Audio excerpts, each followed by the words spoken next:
Olá pessoal, aqui é o pastor Wellington Dias, presidente do Seminário Teológico Casa de Profetas. E nós estamos aqui com um curso fantástico que eu creio que vai impactar e abençoar a sua vida. Serve não apenas para líderes, mas para todas as pessoas que querem aprender sobre liderança compartilhada, os aspectos de liderança compartilhada. E nós vamos pegar um dos modelos mais influentes da história da humanidade, que é o nosso Senhor Jesus Cristo. Isso serve para todos nós, para a sua administração da sua casa, para a administração do seu negócio, na igreja, em todas as áreas, para a gente aprender a compartilhar a liderança, transmitir tarefas ou distribuir tarefas e também saber cobrar para que essas tarefas, no final, elas sejam feitas com eficácia e com excelência. E nesse curso, nós vamos abordar 7 aspectos de liderança compartilhada. Quais são? Escolher, ensinar, delegar, dar condições, cobrar, recompensar e reproduzir. Eu espero que você seja tremendamente abençoado e nós vamos agora começar esse curso, Aspectos de Liderança Compartilhada. Que Deus te abençoe, em nome de Jesus. Pois bem, pessoal, na nossa primeira aula, nós vamos entender um pouco de como funciona esse negócio de aspectos de liderança compartilhada. Como compartilhar a liderança, uma vez que muitos de nós temos dificuldade de compartilhar. É ou não é? Tem muitas pessoas que são centralizadoras, mas aí ela não consegue ir para frente, não consegue gerar também outros líderes que vão avançar nos projetos propostos desde o início. Então, o primeiro texto que eu gostaria de citar para você está na Bíblia, em Êxodo capítulo 18, a partir do verso 17, onde nós temos ali a história de Moisés, que coordenava toda a nação de Israel. Ele era a boca de Deus para a nação de Israel e um dos maiores líderes que o mundo já teve, tirando, lógico, o Senhor Jesus Cristo. E Moisés, todas as questões, ele que resolvia. Um dia o seu sogro, chamado Jetro, ele se aproxima dele e fala: Moisés, isso que você faz não é bom, você não vai dar conta, porque você vai acabar morrendo, porque todas as questões chegam até você. Então Jetro, ele dá uma sugestão para Moisés, para que Moisés pudesse compartilhar a liderança dele, levantar homens que fossem homens com a capacidade, aos quais ele colocaria sobre eles o Espírito do Senhor e que pudesse ajudá-lo na administração diária da nação de Israel. Resolvendo os conflitos, ele divide em capitães de 1000, de 100, de 50 e aí em diante. E só aquelas causas mesmo que esses homens não conseguissem resolver é que chegaria até Moisés. E é tão interessante porque Moisés era um homem de Deus, um homem que ouvia diretamente de Deus, mas neste momento Deus usa uma outra voz, ou seja, uma voz profética, para avisar Moisés. E o mais interessante disso tudo, que como um líder, e aí nós aprendemos no aspecto de liderança também, porque ele ouviu uma sugestão, mesmo ele ouvindo diretamente de Deus, mas ele acata a sugestão do seu sogro, entendendo o seguinte: Deus também fala através de outras pessoas e não somente através de mim. Então esse é um aspecto interessante, a gente aprender a ouvir conselhos de outros, tá ok? E o segundo texto que nós temos, que é sobre quem nós vamos falar e sobre os aspectos da liderança especificamente dele, que é do Senhor Jesus Cristo. Você fala, mas Jesus, ele era um líder, um dos maiores ou o maior líder da história da humanidade, foi o Senhor Jesus Cristo. Você vai falar, mas Jesus, ele não era assim uma pessoa que trazia para ele todas as coisas, que puxava para ele, resolvia tudo, sendo ele 100% homem, 100% Deus? Não, aí que você se engana. Por isso que nós vamos pegar os aspectos de liderança compartilhada a partir do momento de Jesus. Porque lá em Marcos capítulo 3, verso 14, nós temos o texto que diz o seguinte: então escolheu 12 para ficarem com ele e serem enviados para anunciar o evangelho. A esses 12 ele chamou de apóstolos, ou seja, enviados. Você viu que coisa interessante? Jesus, ele escolhe 12 homens para primeiro estarem com ele e para depois ele os enviar. Primeiro fique comigo, aprenda, seja treinado, para depois que você seja enviado.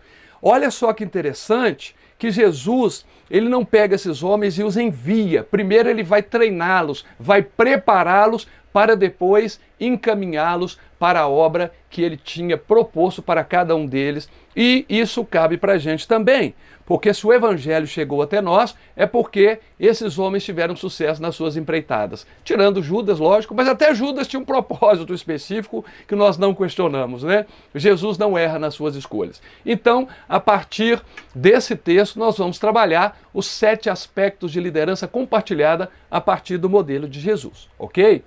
E um dos maiores problemas que temos passado hoje nas igrejas, na pós-modernidade, inclusive em empresas também, grandes negócios, é a dificuldade de liderar um grupo que em sua maioria são voluntários.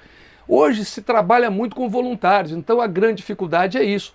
Assim, observamos que para ter uma liderança eficaz através de um processo participativo, nós temos algumas etapas de um processo a seguir. E essas etapas nós vamos aprender a partir de agora, ok? Primeiro, vamos identificar quais são as definições dos termos usados. Primeiro, o que é liderar? Talvez você fale, liderar é mandar nos outros? Não, não, não. Isso daí é ser chefe, não ser um líder. Liderar é a arte de comandar pessoas, atraindo seguidores e influenciando de forma positiva mentalidades e comportamentos. Um líder, ele não é aquele que manda, um líder é aquele que influencia e através da sua influência as pessoas vão fazer aquilo que ele está dizendo, mas não por esforço, por pressão, mas porque ele está conseguindo formatar suas mentes de forma positiva para levarem a executar as tarefas propostas. Então, liderar é isso. E compartilhar? Eu aprendi a compartilhar com meu filho lá, né, ou com meu irmão quando eu era mais novo, é exatamente isso. Compartilhar é dividir ou repartir com alguém, lógico, ter ou tomar parte em, participar de. Então, quando nós dividimos alguma coisa, nós estamos compartilhando, nós estamos colocando frente à pessoa ou distribuindo para aquela pessoa algo que até então me pertencia ou era só meu. Então, compartilhar é exatamente isso. E o que vem a ser liderança compartilhada, então, é aquela que divide, caminha lado a lado, serve mais, abre caminhos, descobre meios de superar obstáculos junto com a equipe. É uma liderança que incentiva, desperta a motivação e o entusiasmo, está sempre disposta a ouvir e a corrigir o passo se for necessário, porque na caminhada nós temos que fazer as avaliações. Mas é também aquela que consegue despertar na equipe o desejo de envolvimento, o comprometimento com as tarefas ou metas propostas que deverão ser atingidas. Então, isso daí é uma liderança compartilhada, ok? Então vamos para o primeiro aspecto de liderança compartilhada.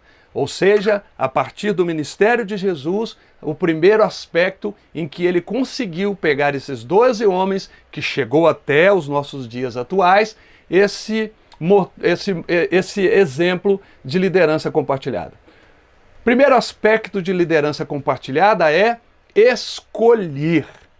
Escolher, sim, o maior desafio de um líder dentro do aspecto da liderança compartilhada, é saber escolher as pessoas certas para as vagas certas.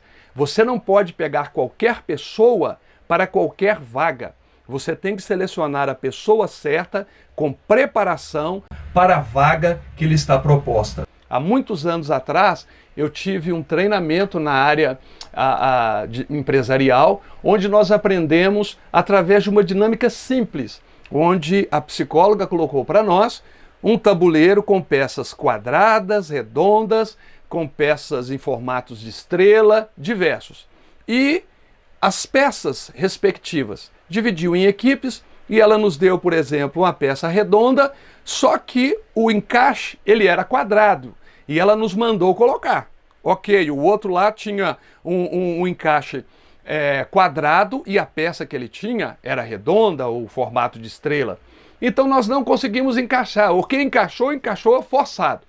No final, o que ela falou para nós? Alguém conseguiu encaixar? Muitos não conseguiram, mas alguns conseguiram e quando ela foi olhar ficaram as arestas, porque não encaixou de forma perfeita. E qual foi a conclusão que nós tiramos naquele dia? Que o quadrado tem que encaixar no quadrado e o redondo no redondo, porque se nós colocarmos peças que não estão determinadas para aquela determinada função, mesmo que consigamos encaixar a força, mas ficarão arestas e vão comprometer aquela estrutura inteira. Então, para que dê certo, é o quadrado no quadrado e o redondo no redondo. E quem que faz essa seleção e esses encaixes é o líder.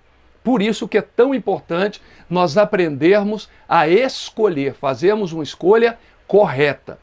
Baseado no modelo de Jesus, nós temos alguns tópicos aí para analisarmos. O primeiro deles, e eu creio que é um dos mais importantes, que Jesus teve no seu ministério antes de escolher os 12 apóstolos, foi orar para que Deus lhe desse sabedoria na escolha. Talvez você fale assim, mas eu não sou nem crente, como é que eu vou orar pedindo a Deus que eu nem acredito? Esse é o maior problema da humanidade. Nós desprezarmos o mais sábio, aquele que é dono de toda a sabedoria no nosso processo de escolha, que é o próprio Deus. Ele é o Criador, se Ele é o Criador, Ele sabe. Ele pode nos instruir para que nós possamos escolher com excelência e qualidade.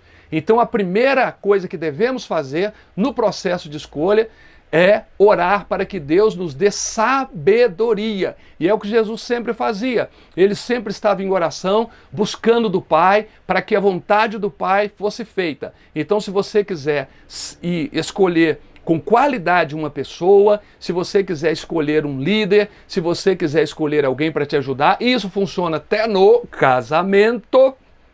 Embora nós não estamos falando de casamento, mas funciona até no casamento, é você orar pedindo a Deus que Ele dê sabedoria no seu processo de escolha. O segundo aspecto que nós temos aí, ou o segundo tópico que nos ajuda na escolha da pessoa certa, é fazê-la de acordo com a aptidão. Nós vamos ver que Jesus tinha pessoas, e o próprio chamado que Ele faz a Pedro e ao seu irmão André, Ele vai fazer um chamado baseado naquilo que era uma aptidão deles. Eles vão pescar, Jesus fala para eles, olha, a partir de agora eu vou fazer vocês pescadores de homens. Ou seja, Jesus não falou assim, a partir de agora eu vou fazer vocês coletores de impostos. Não, Jesus falou, eu vou fazer vocês pescadores de homens. Era uma linguagem que eles entendiam.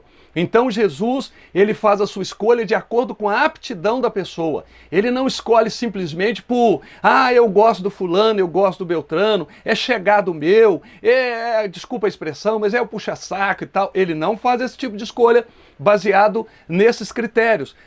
O tipo de escolha que ele faz é baseado na aptidão, se a pessoa é apta ou não para assumir aquela função.